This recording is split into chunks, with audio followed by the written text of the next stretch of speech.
자, 그럼 212페이지 넘어가면 조합비 일괄공제의 법적 문제가 있습니다. 조합비 일괄공제. 이거 잘 써놓은 건데 좀 지우기가 아깝네요. 조합비 일괄공제는 뭐냐면 이건 근로기준법하고 연결이 돼요. 민법하고도 연결이 되고. 자, 사용자가 근로자한테 임금을 줍니다. 임금을 줘요. 근데 이 근로자가 조합원이에요. 노동조합원. 그럼 조합비를 내야죠.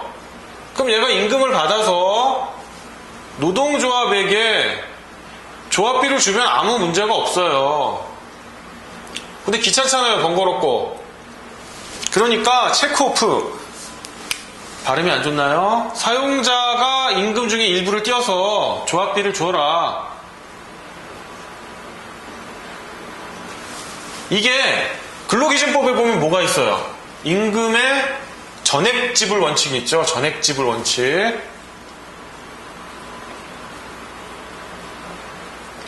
그 다음에 직접지불 원칙이 있어요. 직접지불은 뭐냐? 근로자가 노동조합에게 이 조합비 채권을 양도할 수 있어요. 그러니까 조합비 채권이 아니고 이 임금 채권 중에 일부겠죠. 조합비에 해당되는. 조합비에 해당되는 임금 채권의 일부를 양도할 수는 있는데 그 양도의 효력을 갖고 사용자한테 대항 못하잖아요. 그러니까 사용자는 니들끼리 양도한 건 난 몰라. 직접지불 원칙이기 때문에 나는 임금 다 줄 거야. 뭐 조합비를 공제해가지고 노동조합에 줄 수 없어. 그래서 이 조합비 공제의 성격을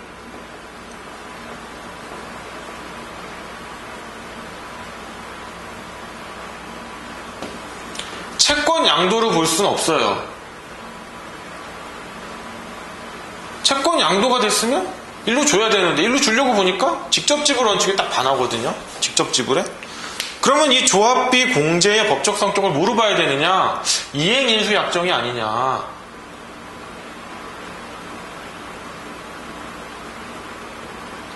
이행인수, 민법상 이행인수.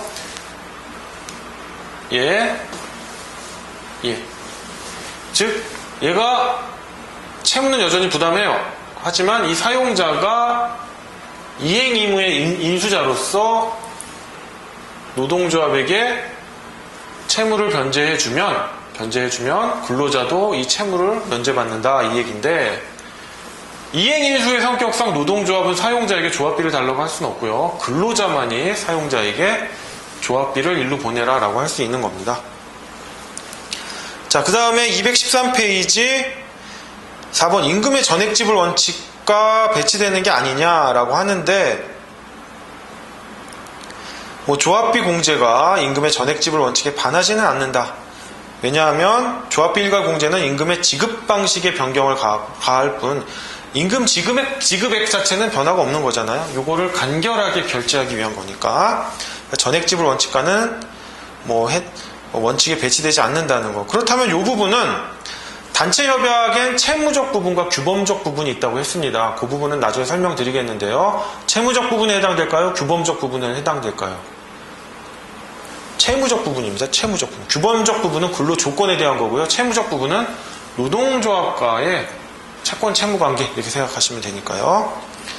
그리고 이게 부당 노동행위에도 해당되지 않는다는 점 유념하시기 바랍니다. 자, 그리고 사용자의 일방적인, 이 사용자가 갑자기 노동조합을 탄압할 목적으로 조합비를 안 줘요. 근로자는 계속 보내라고 하는데, 근로자가 보내지 말라라고 하면 안 보내는 게 타당한데, 근로자는 보내라고 했는데 조합비를 안 줘요.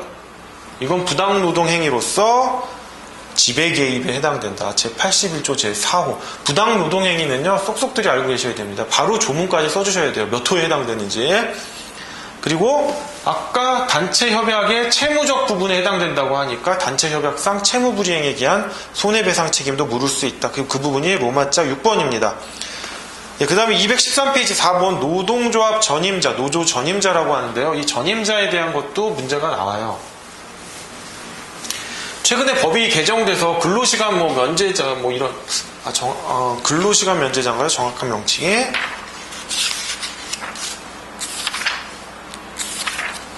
근로시간 면제자 맞네요. 근로시간 면제자와 이게 중복되는 부분이 있는데, 일단 노조 전임자에 대해서 설명드리겠습니다. 213페이지에 가의 노조 전임자는 단체 협약으로 정하거나 사용자의 동의가 있는 경우 사용자와의 관계에서 근로자의 지위는 그대로 유지하지만 근로계약 소정에 근로를 제공하지 아니하고 노동조합 업무에만 종사할 수 있는 근로자를 의미합니다. 214페이지 노조 전임자의 법적 근거에 대해서 단결권서 협정설이 있는데 대법원은 뭐다? 협정설입니다. 그 근거가 노조법 제24조 제1항입니다. 네, 24조 제1항. 자, 화살표 부분은 뭐냐면요. 이 노조 전임자의 발생 근거는 협정설의 근거에서 사용자의 동의가 있거나 단체 협약에서 정의를 해요. 근데 어떤 일이 있냐면 노조 전임자의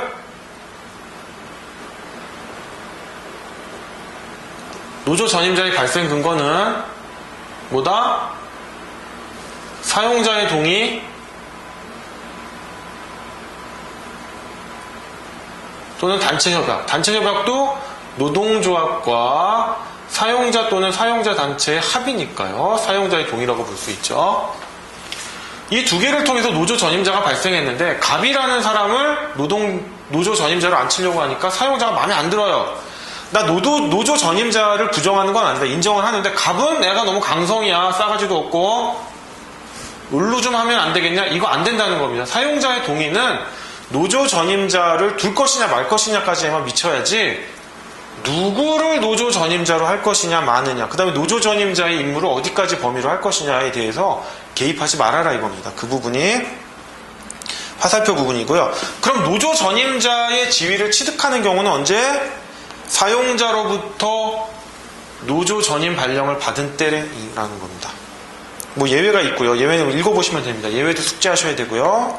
그 다음에 215페이지 부분 보시면 그럼 상실하게 되는 시기는 사용자로부터 원직 복귀 명령을 받은 때예요. 원직 복귀 명령을. 그러면 노조 전임자의 임기가 있는데 임기가 뭐 이렇게 단체 협약 이게 유효기간이 있죠. 이 기간 중에 원직 복귀에 이건 안 된다는 거죠. 이건 부당노동 행위예요. 이 사람의 임기는 보장돼 있으니까. 그런데 종료되고 새로운 단체 협약이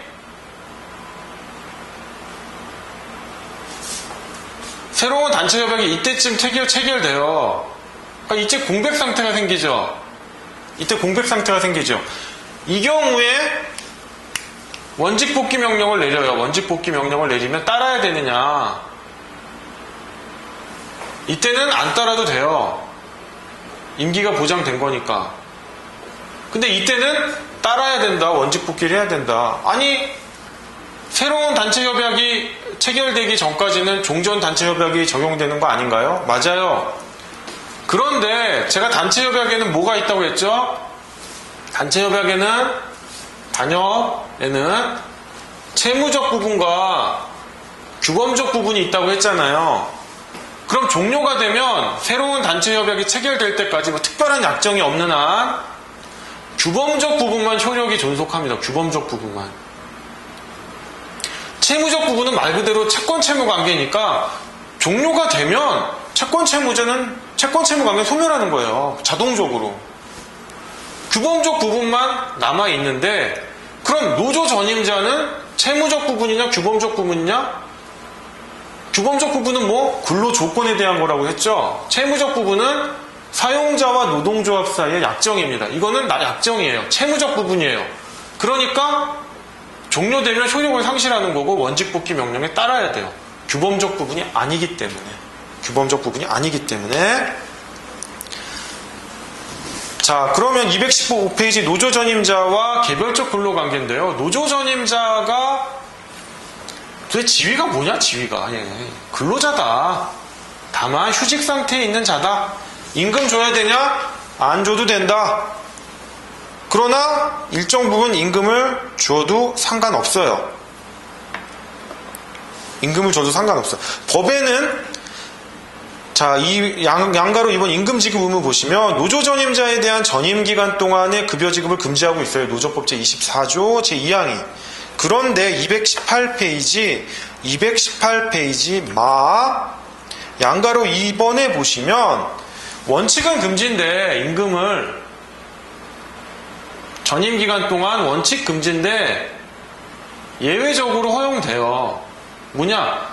이 노조 전임자가 노동조합 활동을 전담해서 하는데 사용자가 돈을 주면 흔들리잖아요. 얘가 지배 개입을 받을 수 있고. 그러나 예외적으로 이게 투쟁의 결과로 얻어진 산물이라든지 이 돈을 받는다고 해서 조합의 자주성을 잃을 염려가 없다라고 한다면 예외적으로 허용된다. 그리고 이 임금을 지급받는다 하더라도 이거는 근로기준법상의 근로의 대가인 임금이 아닌 거예요. 그냥 호의적인 금원 지급입니다. 자, 그럼 216페이지. 쟁의행위 기간 중에 노조 전임자에 대한 금원 지급은 급원이라고 돼 있네요. 오타가 있네. 금원입니다. 금원. 더더욱 이 경우에도 안 돼요. 이 경우는 왜 안 되느냐?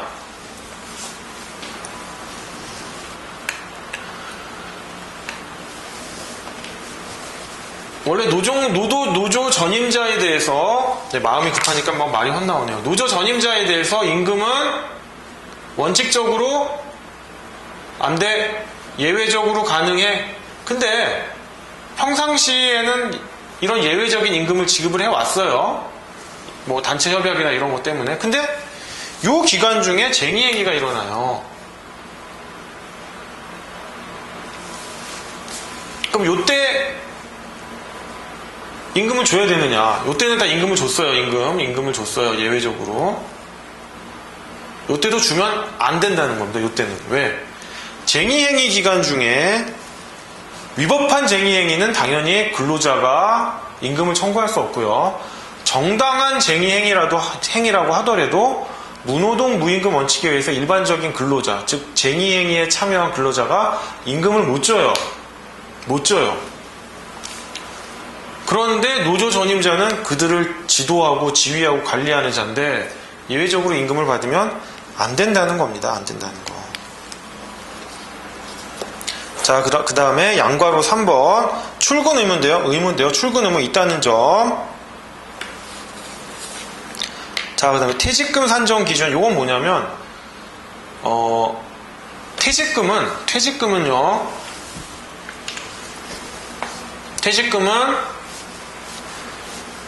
근로관계가 종료된 날 직전 3개월을 기준으로 하는데,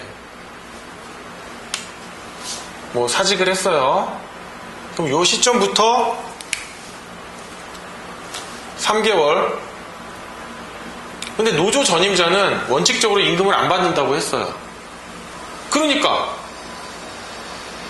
요 기간 동안 빵원이에요. 빵원으로 퇴직금을 산정하니까 빵원이 되죠. 안 된다. 이거 안 된다. 이 노조 전임자가 노조 전임자 하기 직전에 호봉이나 뭐 직급이 있을 거 아니에요. 뭐 과장이면 과장, 뭐 그 평균적인 임금, 그 직급에 있는 사람들이 뭐 성과가 좋아서 고임금을 받는 사람도 있고 일을 못해서 저임금을 받는 사람도 있는데 이 직급에 있는 사람들의 평균 임금을 기준으로 퇴직금 산정해야 된다 이겁니다. 자, 넘어가서요. 218페이지 그 노조 전임자 제도가 의무적 교섭사항인가 요 부분인데요. 요 부분.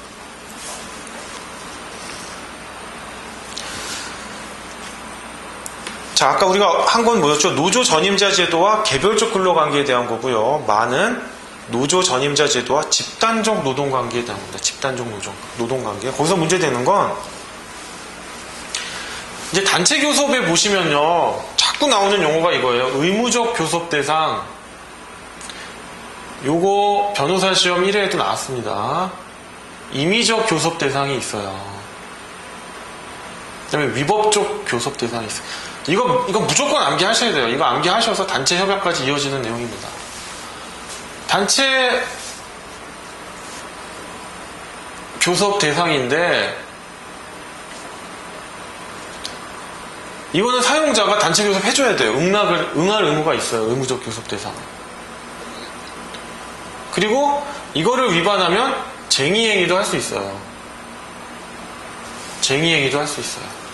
임의적 교섭 대상은 안 해줘도 돼요. 그런데 사용자가 호의적으로 그래 이거 단체 협약에 넣어줄게 라고 하면 지켜야 돼요. 구속력이 있어요. 사용자에 대한 구속력이. 사용자에 대한 구속력이 있어요. 그런데 이를 위반했다고 해서 쟁의행위를 할 수는 없어요. 어차피 호의적인 거기 때문에. 지켜주면 고맙고 안 지켜주면 어쩔 수 없어요. 다만 쟁의행위는 할 수 없고 단체 협약상 채무불이행에 따른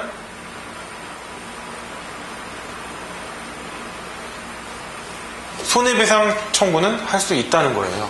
위법적인 건요, 구속력조차도 설사 사용자가 그 내용을 단체 협약에 반영해도요, 그냥 무효예요, 무효. 위법적 교섭 사항은. 쟁의행위는 더더욱 못하고요. 그럼 뭐가 의무적이고 임의적이고 위법적이냐라는 거는 뒤에서 하겠습니다. 자, 노조 전임자 제도는요, 임의적 교섭 대상이에요. 그러니까 사용자가 받아들이면 좋아요. 받아들이면 구속력은 있는데 안 지켜도 무방해요. 안 지킨다고 해서 쟁의행위 하면 안 돼요. 정당한 쟁의행위가 아니에요. 다만 안 지켰으니까 채무불이행에 기한, 단체협약상 채무불이행에 기한 손해배상 청구는 할 수 있다. 아까 뭐라고 그랬어요? 제가 노조 전임자 제도는 단체 협약에 규범적 부분이 있고 채무적 부분이 있다고 했는데, 규범적 부분은 근로조건이라고 했고, 이거는 노조와의 채권 채무 관계라고 했어요. 그냥 쉽게 제가 표현하는 겁니다. 그럼 노조 전임자 제도는 어디라고 그랬어요? 여기에 속한다고 그랬죠? 채무적 부분.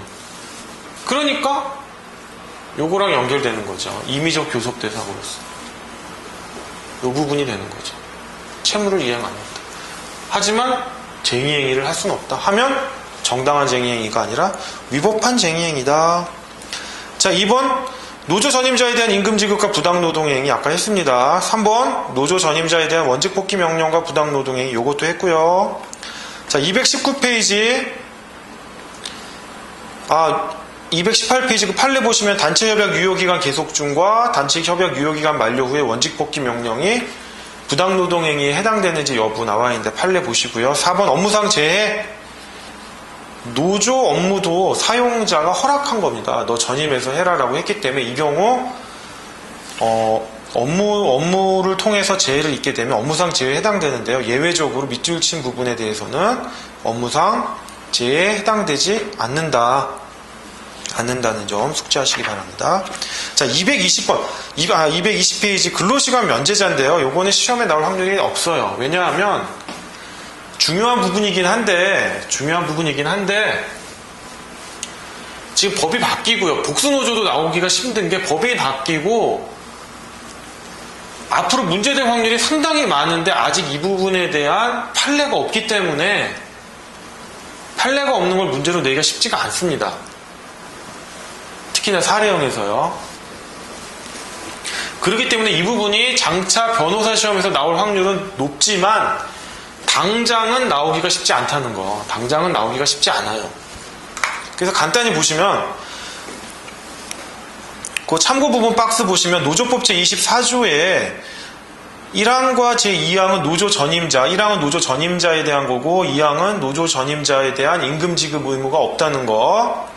그리고 4항이 근로시간 면제자인데요. 4항 보시면 세 번째 줄에 근로자는 임금의 손실 없이예요. 그러니까 노조 전임자뿐만 아니라 조합원도 근로시간 면제자에 해당될 수 있어요.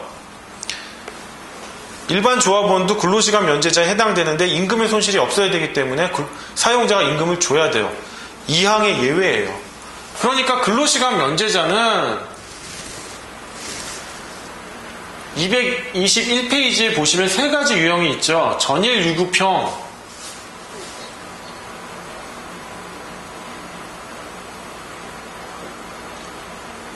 일부 유급형,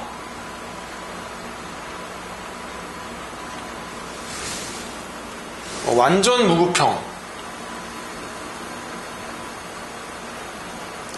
사용자로부터 돈을 받지 못하는 완전 무급형은 노조 전임자와 매우 유사해요. 매우 유사하고, 전일 유급형은 사용자로부터 돈 다 받아요. 받고 근로시간이 면제된 기간만큼만 노동조합 업무에 종사하는 겁니다. 부분 유급형은 일부 유급이라고 했는데 뭐 부분 유급이라고도 하고요. 일정 부분만 근로를 해주고 일정 부분은 노동조합 업무에 종사하는 겁니다. 이 부분은 시험 나오기 어려우니까 이 정도만 하겠습니다. 자, 페이지 222페이지인데요. 근로시간 면제 기준의 법적 쟁점, 이 부분은 뭐냐? 노조법 제24조의 2항을 보시면 근로시간 면제 한도는 위원회가 심의 의결한 바에 따라 노동부 장관이 고시한다 하니까 이 도대체 고시의 효력이 뭐냐? 강행규정이냐 임의규정이냐? 강행규정이라고 한다면 이 고시에 위반하면 처벌받는데 이거 재형법정주의 위반 아니냐? 이런 내용입니다. 한번 읽어보시면 되고요. 시험 나올 확률은 좀 높진 않은 것 같아요. 자, 그럼 224페이지 조합활동에 대한 것입니다. 자, 제가 조합활동은요, 단체 행동권에서 나온다고 했어요. 단체 행동권에서. 단체 행동권이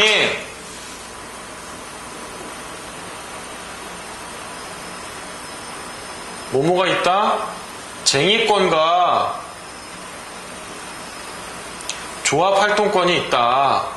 쟁의권은 뭐다? 사용자의 정상적인 업무를 저해하는 행위. 조합활동은 사용자의 업무를 저해하지 않는 범위 내에서 청원 등으로 조합활동을 하는 권리인데 이 부분은 별도의 파트가 있죠. 쟁의행위라고. 그 부분에서 하겠습니다. 그래서 제3장에서 말하는 조합활동은요, 이 쟁의행위를 제외한 조합활동, 협의의 조합활동이다라는 겁니다.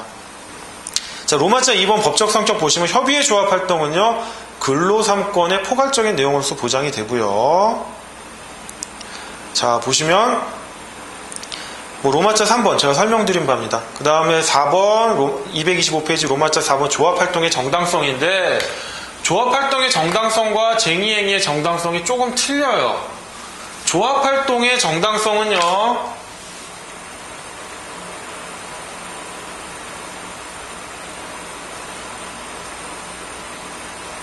조합활동의 정당성은 네 가지로 나눠져요. 주체, 목적, 시기, 수단, 방법, 이렇게 나눠집니다. 그런데 쟁의행위는요, 하나 더 들어가요. 절차의 정당성이 더 들어가요. 조합활동의 정당성에는 절차의 정당성은 없어요. 자, 2번 조합활동의 정당성 요건인데요. 주체의 정당성, 그 밑에 보면 판례 있죠. 이 판례 표현대로 외워두세요. 판례 표현대로. 노동조합의 대표자 등 기관의 활동은 특별한 사정이 없는 한 조합활동으로 추정된다. 일반 조합원이 노동조합의 결의나 조합 대표자의 구체적인 지시에 따른 활동은 조합활동으로 인정되지만 조합원의 개인적 자발적 활동은 조합활동으로 인정되지 않는다. 다만 예외가 있다. 행위의 성질상 노동조합 활동으로 볼 수 있거나 노동조합의 묵시적인 수권 또는 승인을 받았다고 볼 수 있는 경우에는 조합활동으로 인정된다. 자, 그럼 음용으로 된 부분 보시면 조합원의 행위가요, 노동조합의 명시적인 결의나 조합 대표자의 지시에 반한 경우, 이 경우에 학설 대립이 나눠집니다. 조합활동의 정당성을 인정할 수 없다는 부정서라고요. 조합활동의 정당성을 인정하는데 제한적인 범위 내에서 제한적 긍정설이 대립하는데 대법원은 좀 제한적 긍정설의 입장인 것 같아요. 즉 예외를 좀 인정하는 것 같아요. 독자적인 조합원의 활동이라 하더라도 뭐 행위의 성질상 노동조합의 활동으로 볼 수 있거나 노동조합의 묵시적인 수권 또는 승인을 받았다고 볼 수 있는 경우에는 조합활동의 정당성이 인정된다고 하여 제한적 긍정설의 입장이 있습니다. 제한적 긍정설, 조합활동의 정당성으로서 주체의 정당성이 인정돼도요, 다른 조합이 그 조합원에 대해서 내부적인 징계를 가하는 건 허용이 됩니다. 위반한 거기 때문에. 자, 226페이지 목적의 정당성인데요. 근로조건의 유지 개선과 근로자의 경제적 지위 향상을 도모하고 근로자들의 단결 강화에 도움이 되는 행위여야 합니다. 자, 227페이지 시기의 정당성. 조합활동은요, 취업시간, 근로시간 중에 하면 안 돼요. 언제 해야 되느냐? 근로시간 외에 해야 되고요. 예외적으로 취업규칙이나 단체협약에 허용 규정이 있거나 또는 노동관행 또는 사용자의 승낙이 있으면 취업시간 중에도 가능해요. 그 다음 228페이지 라수단 방법의 정당성. 판례 한번 읽어보시면 됩니다. 자, 그럼 제2절 229페이지 제2절 노동조합의 조합원에 대한 통제권인데요. 이 보시면 노동조합이 조합원에 대한 통제를 할 수 있어야 돼요. 왜냐하면 단결의 유지 및 강화를 위해서. 그런데 그 법적 근거가 법에 명시적으로 되어 있진 않고요. 노조법 제11조 제13호 제15호 규약의 필수적 기재사항이라고 해서 간접적으로 그 통제권을 통제권의 법적 근거가 규정되어 있습니다. 물론 노동조합의 통제권의 행사라고 하더라도요, 자기 마음대로 무소불위의 권력을 행사하는 게 아니라 통제권의 일탈남용에 대한 사법심사가 가능합니다. 230페이지 보시면 통제권의 행사와 절차 로마자 4번인데요. 이런 거 나오시면 징계나 인사명령도 똑같듯이 실질적 정당성, 절차적 정당성 그냥 나오시는 거예요. 이 부분. 그 다음에 통제권에 대한 사법심사 여부, 사법심사 대상이 된다는 점입니다. 231페이지에 제3절 조합원의 권리 한번 보시면 되고요. 자, 다음 페이지 232페이지 노동조합의 소멸과 조직 형태의 변경인데 요건 시험에 나오기가 좀 쉽진 않을 것 같아요. 그래서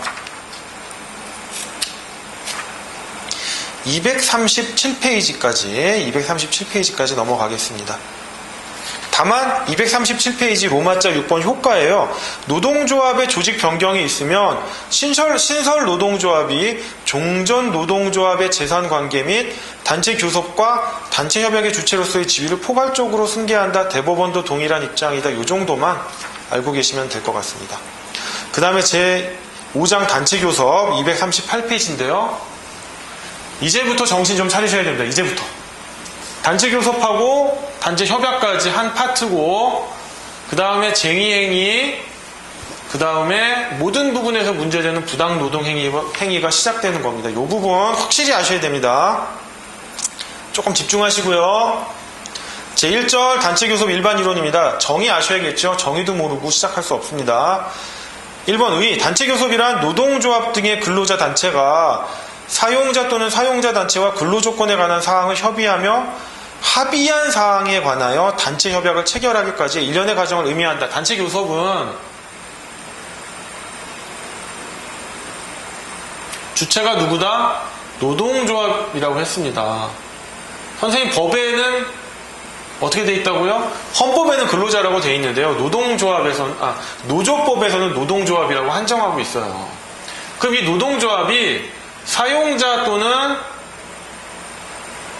사용자 단체와 협의를 해요.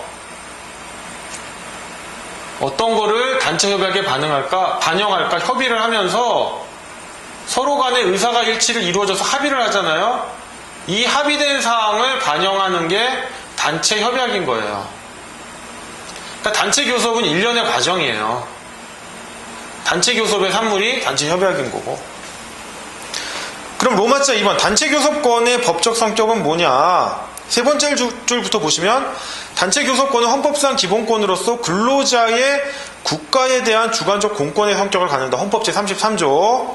또한 노조법상 사용자는 신의에 따라 성실히 교섭에 임하여야 한다고 규정하고 있는데 이를 근거로 사법상 청구권성이 인정되는지 여부가 문제된다.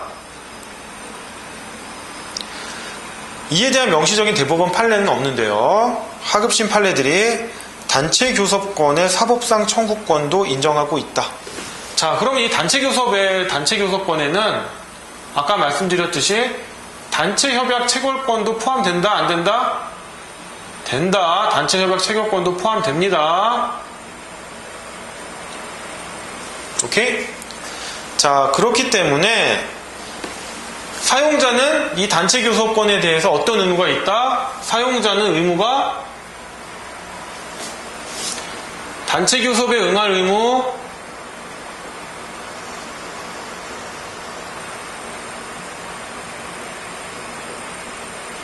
권리가 있으니까 사용자의 의무가 있는 거죠. 그 다음에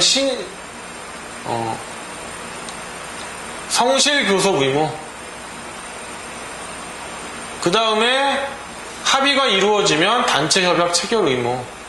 합의는 이루어졌는데 단체 협약은 서면으로 체결해야 된다고 했으니까 차일피일 기간을 미루면 안 되겠죠. 이런 의무가 있습니다.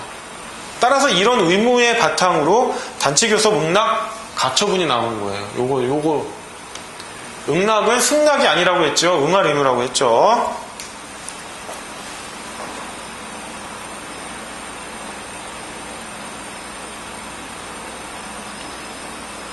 자, 그러면 로마자 3번에 단체 교섭의 당사자 및 담당자가 있는데요. 이 단체 교섭 응납 가처분의 주체, 상대방은 누구냐? 담당자가 아니라 당사자라는 겁니다. 당사자는 뭐냐? 이거 구분하셔야 됩니다. 당사자는요, 권리 의무의 주체인 거예요. 당사자는 말 그대로. 담당자는 그 당사자가 네가 좀 할래? 위임을 해준 거예요. 위임을 해준 거예요. 근로자 측, 사용자 측, 근로자 측엔 누가 있다? 법내 노조, 당연하죠. 법의 노조, 법의 노조가 있고요. 그다음에 법의 노조가 있다고 했죠. 삼각형, 왜 삼각형일까요? 헌법상 단체 교섭권은 인정, 노조법상 단체 교섭권은 나눴죠. 어떻게 나눴죠? 형식적 요건을 흥결한 법의 노조는 단체 교섭 인정. 형식적 요건도 없고 플러스 뭐가 있었습니까? 소극적 요건 중 소극적 요건에 가목과 라목이 있었죠. 요거 없는 애들은 어떻게 된다? 자, 다시 한번 법의 노조는요, 어떻든 간에 헌법상 단체 교섭권은 인정이 돼요. 근데 이건 중요한 게 아니에요. 중요한 건 노조법상 단체 교섭권이 인정되느냐, 형식적 요건만 결한 경우에는 단체 교섭권 인정한다. 법의 노조라도. 형식적 요건뿐만 아니라 소극적 요건 중에 가라를 결한 경우에는 인정 안 된다. 근데 보이시나 모르겠네요. 인정 안 된다. 그러면 좀 나가서 형식적 요건만 결한 경우에 단체 교섭권이 인정이 되니까 사용자가 단체 교섭에 응하지 않으면 부당노동행위 구제 신청 가능할까요?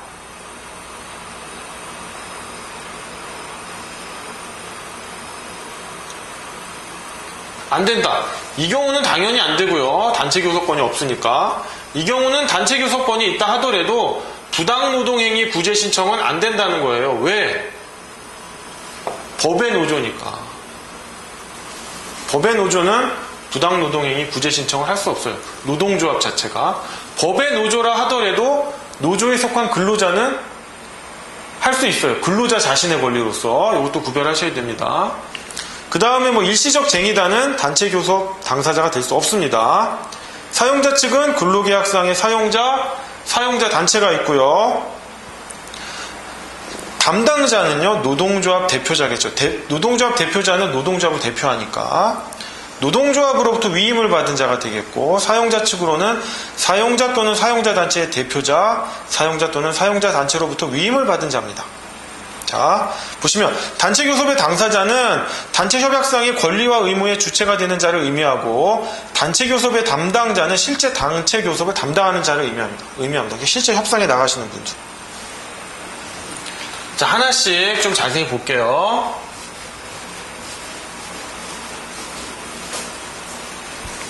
단체교섭의 근로자 측 당사자입니다. 법내노조, 뭐 당연하죠. 그러면 노동조합의 하부단체인 분회나 지부 독자적으로 단체교섭 및 단체협약을 체결할 권리를 능력을 가지고 있다면 단체교섭의 근로자 측 당사자가 됩니다. 이 경우 지부나 분회가 설립신고를 했는지 문제는 안 되는데 설립신고를 안 하면 부당노동행위 구제신청권은 없다라는 점, 밑에 판례에 있죠. but 해가지고 설립신고 안 하면 부당노동행위 구제신청권은 없다. 그 부분까지 연결해서 아시기 바랍니다. 그 다음 240페이지 연합단체인 노동조합의 단체교섭권인데 여기까지 나올지는 조금 의문인데 한번 읽어는 보시면 좋을 것 같아요. 그 다음에 나 법의 노조 양괄호 1번 실질적 요건을 충족하지만 형식적 요건을 흠결한 법의 노조 아까 설명드렸죠. 그 다음에 양괄호 2번 형식적 요건의 흠결뿐만 아니라 실질적 요건 중 소극적 요건에 해당하는 노조법 제2조 제4호 단서 과목 또는 라목을 결의한 법의 노조 제가 아까 칠판에 설명드렸습니다. 그래가지고 음영 부분 보시면 240페이지 음영 부분 법의 노조에게 단체교섭권이 인정된다고 하더라도 사용자 측에 정당한 이유 없는 단체교섭의 거부 또는 해태가 있으면 노동위원회에 부당노동행위 구제 신청을 할 수 있는데 법의 노조는 안 된다는 거예요. 법의 노조는 단체교섭권이 인정되는 법의 노조건 단체교섭권이 인정되지 않는 법의 노조건 안 된다는 겁니다. 그 다음에 241페이지 일시적 쟁의단인데요. 뭐 노동조합이 아니니까 단체교섭권 갖지 못하고요. 라번 근로자 개인인데 헌법에는 근로자 개인이 단체교섭권을 갖는 것처럼 서술이 되어 있는데요. 단체교섭의 정의 자체가 근로자가 그들의 결합체인 근로자단체를 통하여 자주적으로 교섭하고 단체협약을 체결할 수 있는 권리이기 때문에 근로자 개인에게는 단체교섭권이 인정되지 않는다. 헌법은 선언적인 의미다라고 하시면 되겠습니다. 그 다음에 단체교섭 2번 단체교섭의 근로자 측 담당자입니다. 노동조합의 대표자입니다. 이 노동조합의 대표자에 대해서는 자, 노동조합은 근로자 측, 그 단체교섭의 근로자 측 당사자예요. 당사자. 그런데 노동조합이 손과 발이 달리고 머리가 있는 게 아니죠. 법적 성격이 뭐다? 비법인 사단일 경우 재산관계는 노동조합 조합원의 총유, 노동조합이 법내 노조인 경우에는 법인 등기할 수 있다고 했죠. 법인 등기를 하면 재산관계는 법인 단독 소유. 아까 설명드린 겁니다. 노동조합 대표자는 노동조합의 머리 같은 거죠. 일종의 회사로 치면 대표이사입니다. 대표이사. 근로자 측의 담당자입니다. 담당자. 그럼 노동조합 대표자가 자기가 독자적으로 단체교섭 및 단체협약을 체결할 수 있겠는가? 있다는 거예요. 여기 보시면 노조법 제29 노가 아니고 조인데 또 오타네요. 노조법 제29조 제1항은 노동조합의 대표자에게 단체교섭 권한 및 단체협약 체결 권한이 있음을 명시적으로 규정하고 있어요. 사실 이게 바꾼 거예요. 판례가 나와가지고. 따라서 노동조합 대표자의 단체교섭 권한 및 단체협약 체결 권한을 단체협약 및 규약으로 제한할 수 없고 그런 제한이 있다 하더라도 효력이 없습니다. 왜 그러느냐?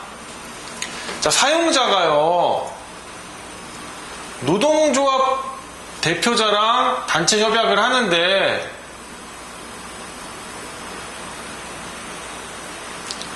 얘가 항상 의사결정을 하는데 불안해요. 이게 내가 의사결정을 잘한 건지 만 건지. 그래서 일단 단체협약을 체결하고 잠정적으로 체결해요. 잠정적으로. 그리고 뭐냐? 조합원들의 내가 한 행동이 맞는지 조합원들의 찬반 투표, 뭐 다른 말로 인준을 받고 싶다 이런 얘기를 해요. 그럼 사용자 입장에서는 김 빠져요. 실컷 단체 협약을 체결했는데 조합원들이 반대하거나 인준을 못 받으면 단체 협약 무효잖아요. 그러니까 사용자도 성실하게 교섭을 안 하려고 그래요. 얘랑 그냥 얘랑 좀 다이렉트로 하고 싶은 생각도 들고. 그래서 법이 딱 박아놓은 거예요. 노동조합 대표자는 독자적으로 단체 교섭 및 단체 협약을 체결할 수 있고 이를 규약이나 단체 협약으로 제한할 수 없다. 설사 이런 과정을 거친다고 하더라도 체결된 단체 협약의 효력에는 영향을 미치지 않는다는 겁니다. 그 내용이에요. 그래서 242페이지에 보시면 일단 241페이지 아래 판례 보시면요. 이 판례는요. 위에 참고 부분 노조법 제29조 1항이 노동조합의 대표자라고 명시적으로 나와 있잖아요. 이렇게 나와 있기 전의 판례예요. 전의 판례인데 이런 노동조합의 대표자에게 전권을 부여하는 판결을 내려요. 그러니까 242페이지 보시면 이렇게 해석하는 게 위헌이다라고 헌법재판소까지 가요. 하지만 헌법재판소가 대법원 전원합의체 판결을 지지하니까 241페이지 노조법 제29조 제1항에 노동조합의 대표자라고 이제 명시적으로 박아놓은 거예요. 그래서 요 241페이지 화살표 부분과 242페이지의 헌재 판결은 법 바뀌기 이전의 판례인데 그 법이 왜 바뀌게 되는지를 알게 해주는 판례입니다. 자, 그러면 243페이지 오셔서 그럼 이 노동조합 대표자가 전권을 가지고 있다면 이 노동조합 대표자가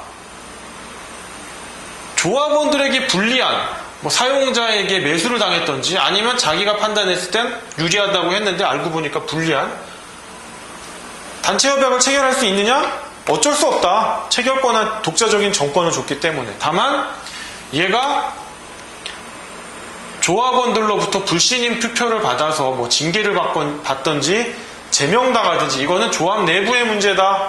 불이익하게 체결할 수 있다. 그게 243페이지 윗판례입니다. 자, 그 다음에 아셔야 될 게요. 단체 교섭 권한의 경합인데 근로자 측 담당자가 노동조합 대표자가 있고요. 노동조합이 위임한 사람도 담당자가 되잖아요. 그러면 담당자만이 할 수 있고 당사자는 할 수 없느냐. 즉 이런 거예요. 본인이 있고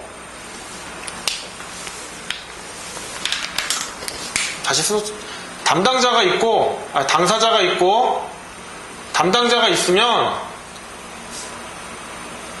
담당자한테 위임을 해준 거잖아요. 그럼 얘가 단체 협약을 하겠죠. 사용자랑. 그럼 얘는 못하느냐. 중복해서 할 수 있다. 상관없다. 라는 점입니다. 경합적으로 남아있다. 네, 그래서 244페이지 또 화살표 보시면요. 단체 교섭 권한의 위임 금지인데 단체 교섭 권한을 위임할 수 있는데 단체 협약에 위임하지 말아라 이런 조항을 뒀어요. 이거에 대해서 유효설, 무효설, 절충설이 대립하고 있다. 하지만 판례는 이 부분에 대한 언급은 없다라는 점. 자, 그 다음 3번 단체 교섭의 사용자 측 당사자입니다. 일단 사용자겠죠. 사용자. 이 경우 이 사용자는 아까 3개가 있죠. 사업주, 사업 경영 담당자, 사용자를 위하여 행위하는 자 이런 거 있는데 대법원은 이때 사용자 측 당사자로서 사용자는 사업주만 의미한다. 그러나 학설은 아니다. 사용자뿐만 아니라 근로조건에 관한 사항에 대하여 구체적 실질적 영향력 내지 지배력을 미치는 자를 모두 사용자의 범위에 포함시키고 있다. 이 부분 한번 확인하시고요. 245페이지 사용자 단체 당연히 포함됩니다. 그 다음에 4번 단체 교섭의 사용자 측 담당자가 있다는 점 넘어가겠습니다. 246페이지 제2절 단체 교섭의 방식 이런 4가지 방식이 있고요. 제3절 요것도 시험에 나올 확률이 높아요.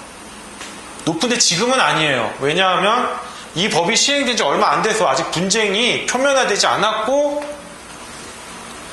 이 부분에 대한 명시적인 대법원 판례가 나와 있지 않기 때문에 차후에 시험에 나올 확률이 높은 부분이지만 지금은 아니에요. 지금은 아니니까 넘어가시면 돼요.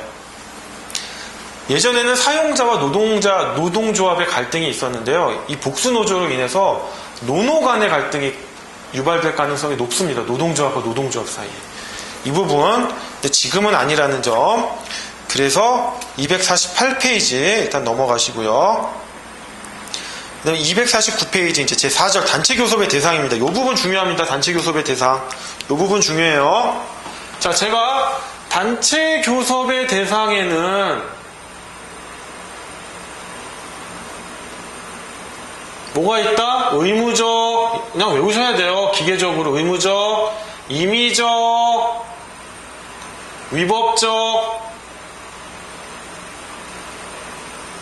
위법적인 건 그런 거예요. 이 회사 문제가 아니에요. 갑자기 뭐 대통령을 퇴진시키는 노동 쟁의 행위를 한다. 말도 안 되죠. 정치 파업은 허용될 수 없습니다. 자, 이 경우 사용자에게는 어떤 의무가 생긴다? 단체 교섭 응낙 의무, 성실 교섭 의무, 단체 협약, 체결 의무가 부여된다. 자, 어느 경우에 의무적 교섭 사항에 대해서, 의무적 교섭 대상에 대해서 사용자의 의무인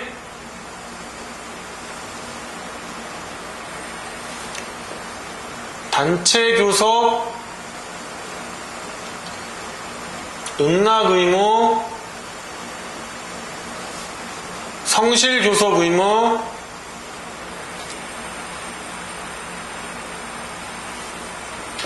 합의에 이르렀을 경우에요. 단체 협약, 체결 의무가 있는 겁니다. 합의에 이르지 않았다면 아직까지 이 의무는 발생하지 않겠죠. 어느 경우 의무적 교섭 대상에 한해서요. 임의적, 위법적 교섭 대상에 대해서는 이런 사용자의 의무를 주장할 수 없어요. 여기서 나오는 거는 단체 교섭 응낙 가처분이라고 하는 가처분이 있다는 거. 자, 넘어가시겠습니다. 250페이지 보시면요. 한번 읽어볼까요? 임의적 교섭사항은 사용자가 임의로 단체 교섭을 하거나 또는 거부할 수 있는 교섭사항입니다. 사용자가 단체 교섭을 해주면 고맙고 안 해줘도 어쩔 수 없어요. 만약에 단체 협약을 체결하면 구속력은 발생해요. 사용자에 대한 구속력은 발생하는데 사용자가 안 지켰다고 해서 부당노동행위가 되거나 쟁의행위를 할 수는 없다. 이 경우 쟁의행위 할 수 있지만 쟁의행위 할 수 없다. 위법적인 거는 구속력도 없고 안 된다. 자, 그래서 가운데 단체 교섭의 대상과 쟁의행위의 관계, 이 부분, 이 표 그냥 머릿속에 박아 놓으셔야 됩니다. 자, 251페이지 오셔서요. 제5절 의무적 교섭 대상인데요. 노조법상 의무적 교섭 대상에 관한 명문의 규정은 없지만 노조법 제29조 제1항과 제47조가 의무적 교섭 대상을 간접적으로 규정하고 있다. 제가 모의고사 관련돼서 수험생 답안을 채점해 본 적이 있는데 그 조문을 쓴 답안과 안 쓴 답안이 이게 참 보기가 다르더라고요. 쓴 답안은 뭔가 있어 보여요. 근데 안 쓴 답안은 그냥 뭘 말하는 취지인지는 알겠는데 뭔가 이렇게 없어 보여요. 근거가 약해 보이는 것 같기도 하고. 제가 수험생일 때 몰랐는데 채점을 해보니까 조금 알겠더라고요. 교수님들의 마음을. 조문 반드시 숙지하시기 바랍니다. 자, 그럼 의무적 교섭 대상이라 의무적 교섭 대상이라고 하더라도 노사관계 당사자가 스스로 결정할 수 있고 사용자가 법률상, 사실상 처분할 수 있는 사항이 단체 교섭의 대상이 되는 겁니다. 자, 그럼 의무적 교섭 대상은요. 아이고, 죄송합니다. 규범적 부분과 채무적 부분으로 나뉜다. 채무적 부분은 노동조합 사이의 단체 교섭이 뭐예요? 사용자와 노동조합이 체결하잖아요. 단체 교섭 권한은 노동조합에게 있는 거니까 근로자 개인의 권한이 아니죠. 그러면 노동조합과 사용자 사이의 채권 채무 관계예요. 규범적 부분은 근로조건에 대한 겁니다. 근로조건에 대한 거.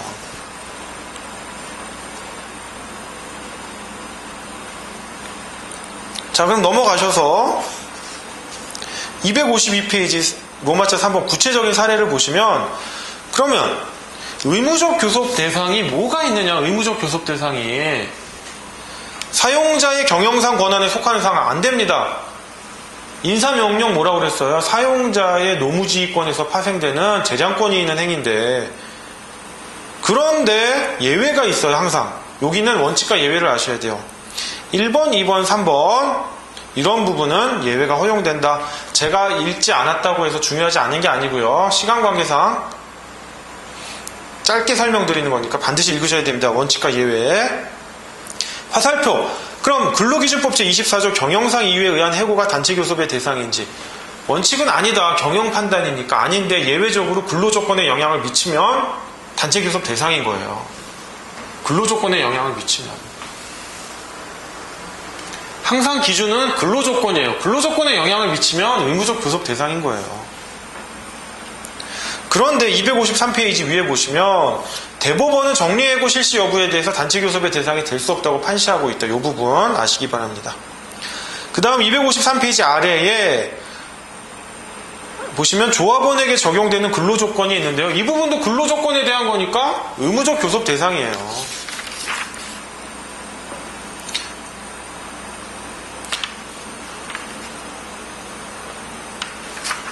의무적 교섭 대상입니다. 그러면 의무적 교섭 대상이 뭔지 한번 정의를 내려볼까요? 의무적 교섭 대상은요, 잠깐 251페이지 로마자 이 내용에 보시면 사용자가 단체 교섭 의무를 부당하는 의무적 교섭 대상은 근로조건에 관한 사항과 그에 영향을 미치는 기타 노동관계에 관한 사항으로서 노사관계 당사자가 스스로 결정할 수 있고 사용자가 법률상 사실상 처분할 수 있는 사항이에요. 근로조건에 관한 사항이다 일단. 그런데 근로조건에 관한 사항 중 사용자가 처분 가능해야 돼요. 내가 능력도 처분할 수도 없는 거를 해달라고 하면 안 된다는 거죠. 안 된다는 거죠. 자, 그래서 252페이지 구체적인 사례에 보시면 근로조건의 관계, 원칙은 안 되지만 근로조건에 관계되면 예외적으로 가능하다는 거. 그 다음에 253페이지 2번 조합원에게 적용되는 근로조건은 당연히 되죠. 그런데 어떤 거냐면 조합원 중에 결혼한 사람이 있고 결혼 안 한 사람이 있는데 결혼한 사람에게 자금, 급여를 더 주겠다, 주택구입 자금을 대여해 주겠다라고 하면 이 사람들에겐 적용이 안 되잖아요. 그럼 이거 의무적 교섭 대상 아닌 거 아니에요? 그게 아니라는 거. 일부 조합원에게 적용된다 하더라도 장차 이 사람에게도 적용 가능하다면 의무적 교섭 대상에 해당되는 겁니다. 다만 253페이지 화살표에 보시면 특정 조합원에 대한 해고 철회나 복직 요구는요, 이건 개별 근로자의 근로조건에 대한 거고 하다 보니 단체 교섭의 의무적 교섭 대상이 될 수 없습니다. 그 다음 비조합원 254페이지 비조합원의 근로조건은 당연히 안 되는 거죠. 원칙이 안 되죠. 조합원에 대한 게 아니니까. 노동조합법, 노조법은요, 노조법상 근로자 중 조합원에 한정되는 거예요. 그럼 비조합원의 근로조건은 원칙적으로 안 되는데 그 비조합원의 근로조건을 바꾸면서 조합원에도 영향을 미치는 사항이다라고 한다면 예외적으로 의무적 교섭 대상에 해당됩니다. 그 다음에 3번 권리분쟁에 관한 사항. 우리가 이익분쟁, 권리분쟁 했죠. 권리분쟁은 기설정된 규범에 대한 해석에 대한 다툼이에요. 이거는 의무적 교섭 대상에 해당되지 않습니다. 이익분쟁은 뭐다? 이러한 권리를 창설할까 말까, 이거에 대한 다툼이에요. 노동 분쟁은 이익 분쟁도 분쟁으로 하고 있고요. 의무적 교섭 대상은 이익 분쟁을 대상으로 한다. 이익 분쟁인데 이익 분쟁도 두 가지가 있죠. 개별적 근로관계에서의 이익 분쟁과 집단적 노사관계의 이익 분쟁이 있는데, 개별적 근로관계의 이익 분쟁은 개별적 근로관계의 이익분쟁은 의무적 교섭 대상이 아니에요. 왜? 말 그대로 조합원 전체한테 안 미치잖아요. 따라서 집단적 노사관계 중에 이익분쟁만이 집단적 노사관계의 이익분쟁 중에 근로조건에 대한 근로조건에 대해서 사용자가 처분 가능한 이익분쟁에 대해서만 의무적 교섭 대상이 되는 겁니다. 암기하세요. 집단적 노사관계 중 이익분쟁만이, 그 이익분쟁은 근로조건에 대한 것으로서 사용자가 처분 가능한 것만이 의무적 교섭 대상이 되고, 이러한 의무적 교섭 대상은 규범적 부분에만 한정되는 거예요. 이게 계속 연결되는 내용이에요. 이러한 의무적 교섭 대상에 대해서는 단체 협약을 체결하면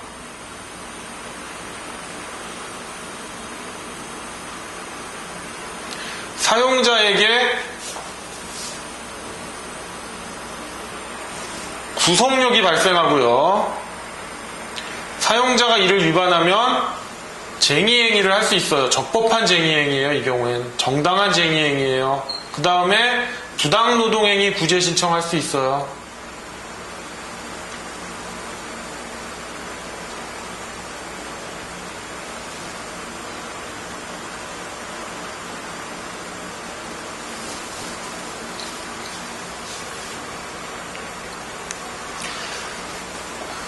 자, 그러면 그리고 의무적 교섭 대상에 대해서 이러한 사용자의 의무가 도출된다는 점, 이 부분 숙지하시기 바랍니다.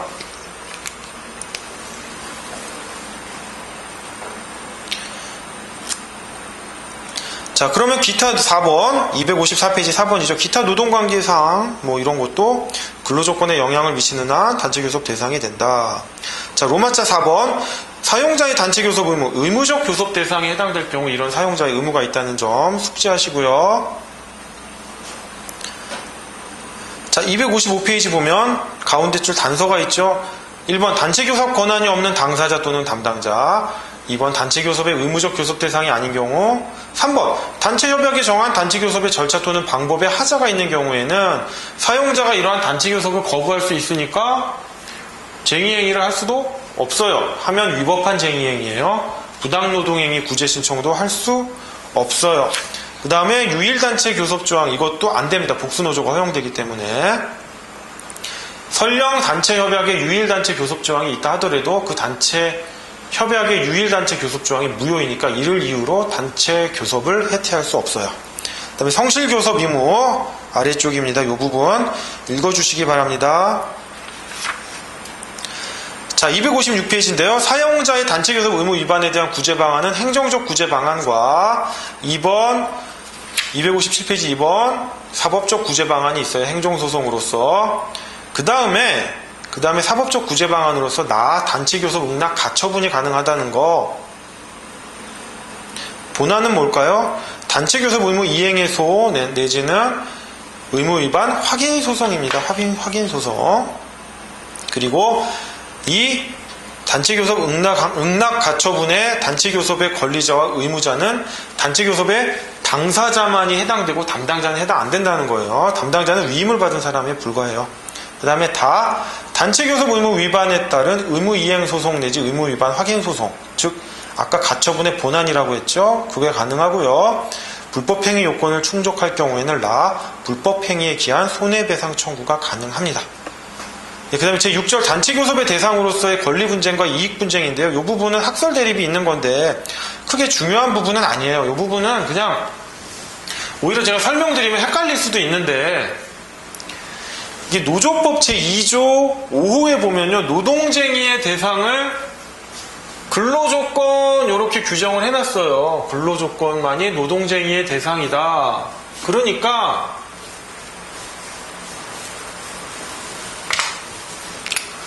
노조법 제2조 5호에서요,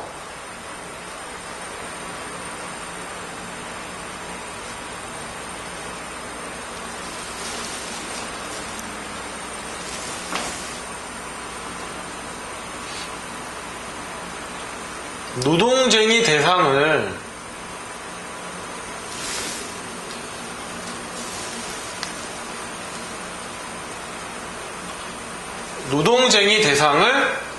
근로조건에 대한 것 이렇게 규정을 하니까 이분들 견해는 뭐냐면 노동쟁이 대상이랑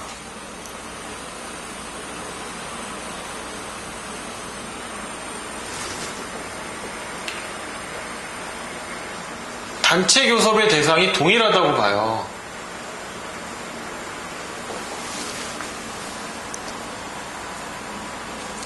자, 노동쟁이의 대상과 단체교섭의 대상을 동일하다고 놓고 봅니다. 이 견해는. 그런데 노조법 제2조 제5호가 노동쟁이의 대상을 근로조건 이렇게 해놓으니까 그러면 집단적 노사관계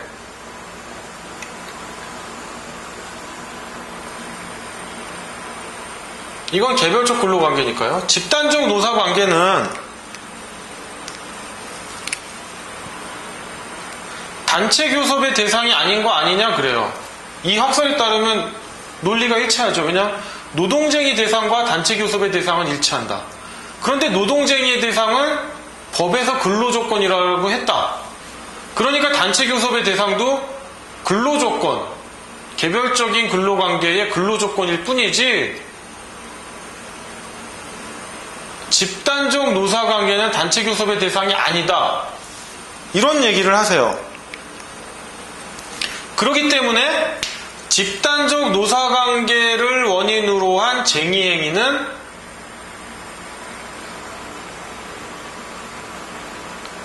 위법하다 이래요. 이러니까 쟁의행위의 범위가 아주 축소되죠. 그런데 노동쟁이의 대상은 뭐냐면요. 여기 제 설명을 하겠지만 조정중재의 대상을 뭘로 할 것이냐의 문제예요. 조정중재의 대상을 근로조건에 한정하겠다는 것 뿐이지 노동쟁이의 대상과 단체교섭의 대상은 다른 거다. 따라서 근로조건뿐만 아니라 집단적 노사관계도 단체교섭의 대상에 해당되고 이를 이유로 한 쟁의행위는 적법하다라는 게 이 내용이에요. 내용.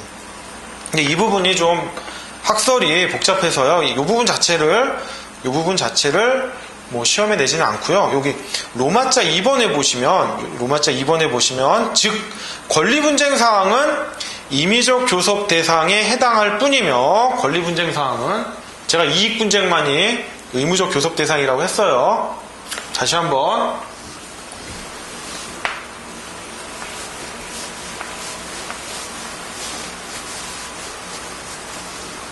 자, 의무적 교섭 대상, 임의적, 위법적이 있는데 뭐다 여기는? 이익분쟁, 그 이익분쟁 중 뭐? 집단적 노사관계라고 했어요. 그러면 권리분쟁은 뭐다? 임의적 교섭 대상에 불과한 거예요. 개별적 이익분쟁은 의무적 교섭 대상이 될 수가 없어요. 왜냐하면 단체 교섭이라는 건 전체 조합원에게 미쳐야 되는데 개별적 이익분쟁은 이익분쟁이긴 하지만 특정 조합원에게만 영향을 미치니까. 그쵸? 따라서 개별적 근로관계 중 이익분쟁도 여기에 들어가겠죠. 따라서 다시 한번 즉 권리분쟁 사항은 임의적 교섭 대상에 해당할 뿐이며 권리분쟁 사항은 당위의 문제이지 타협의 대상이 아니므로 민사소송이나 부당노동행위 구제 절차를 통해 해결해야 하고 쟁의행위의 대상이 될 수 없다. 그러므로 집단적 노동관계 중에 집단적 노사관계 중 이익분쟁만이 단체교섭의 대상이 되고 단체교섭이 대상이 되면 이를 목적으로 한 쟁의행위는 목적의 정당성이 인정된다. 이렇게 아시면 됩니다. 뭐 노조법 제2조 5호에서 노동쟁의의 대상을 근로조건으로 한정했다고 해서 근로조건에만 한정되는 것은 아니다. 얘랑 다른 거다. 그 내용입니다. 6절의 내용. 자, 260페이지 가셔서요. 단체협약입니다. 제6장. 제1절 단체협약의 일반 이론. 의의는 반드시 아셔야죠. 단체협약이란 노동조합 등의 근로자단체와 사용자 또는 사용자단체가 단체교섭을 거쳐 합의에 도달한 사항을 협약의 형태로 서면화한 문서를 의미한다. 이러한 단체협약에는 의무적 교섭 대상뿐만 아니라 임의적 교섭 대상도 포함된다. 그러나 임의적 교섭 대상은 사용자에게 구속력이 미치지 않고 사용자가 위반하더라도 쟁의행위를 할 수 없다 하면 위법한 쟁의행위, 부당노동행위 구제 신청도 할 수 없다. 네, 이러한 단체협약의 법적 성격에 대해서는요. 법규범설이 다수설입니다. 다수설. 단체협약의 강행적 효력과 보충적 직접적 효력을 체계적으로 설명하는 데 용이해요. 따라서 로마자 3번 단체협약의 성립에 단체협약의 당사자가 나와 있는데요. 이건 뭐 단체교섭의 연장된 모습이기 때문에 단체교섭의 당사자와 일치합니다. 자, 2번 단체협약의 작성입니다. 서면으로 해야 된다는 거. 서면. 자, 그래서 단체협약이 유효하게 성립하려면 노동조합 등의 근로자단체와 사용자 또는 사용자단체의 합의라는 실질적 요건 이외에 노조법 제31조 제1항의 형식적 요건을 구비하여야 한다. 단체협약의 효력 발생일은 단체협약의 체결일이며 단체협약의 신고일이 아니다. 이 부분 참 객관식으로 많이 나와요. 261페이지 가운데 어떠한 명칭을 사용하더라도 무방하다라는 점. 그 다음에 판례 사이에 음형이 있죠. 실질적 요건을 구비하였지만 형식적 요건을 구비하지 못한 단체협약의 효력. 노조법 제31조 제1항을 강행 규정으로 보면 형식적 요건, 즉 서면이나 날인입니다. 이것을 흠결한 단체협약은 무효이며 동조항을 임의 규정으로 보면 형식적 요건을 흠결하더라도 단체협약은 유효하게 성립한다. 그러나 대법원은 강행 규정으로 보고 있다는 거 엄격하게 보고 있습니다. 자, 262페이지 오셔서요. 3번 단체협약의 체결일로부터 15일 이내 행정관청에 신고해라. 이 부분입니다. 자, 그 다음에 로마자 4번 단체협약의 내용 및 효력이죠. 이 부분 중요합니다.